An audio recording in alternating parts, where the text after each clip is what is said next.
वसा जनसेवेचा। जुनी गृहनिर्माण सोसायट्यांमध्ये फ्लॅटधारकांनी 30-30 वर्षांपूर्वी घरे विकत घेतली, पण आजही अनेक ठिकाणी जमीन व इमारतीचा कायदेशीर मालकी हक्क बिल्डर किंवा विकासकांच्या नावावरच अडकून पडल्याचे धक्कादायक वास्तव समोर आले आहे।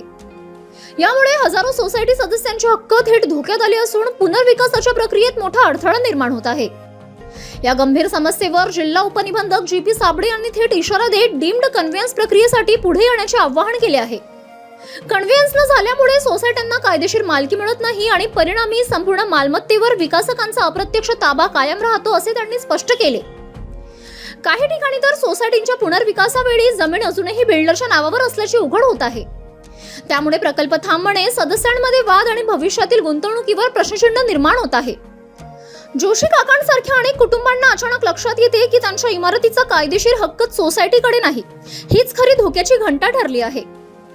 महाराष्ट्र ओनरशिप फ्लॅट ऍक्ट 1963 नुसार सोसायटी स्थापन झाल्यानंतर 4 महिन्यात कन्व्हेन्स करणे बंधनकारक असतानाही अनेक बिल्डरांनी ही प्रक्रिया पूर्ण केलेली नाही।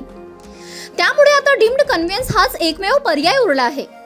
कन्व्हेन्स न झाल्यास सोसायटीला पुनर्बांधणीसाठी परवानगी, एफएसआयचा फायदा, पार्किंग व मोकळ्या जागेवरील हक्क तसेच भविष्यातील विकास यावर गंभीर परिणाम होऊ शकतो। इतकेच नव्हे तर विकासकाकडे मनमानी आर्थिक मागणीही केली जाण्याची शक्यता नाकारता येत नाही।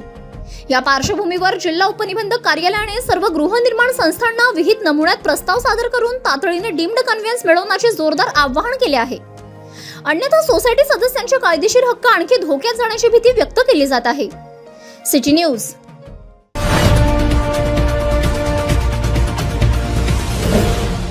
सिटी न्यूज, वसा जनसेवेचा।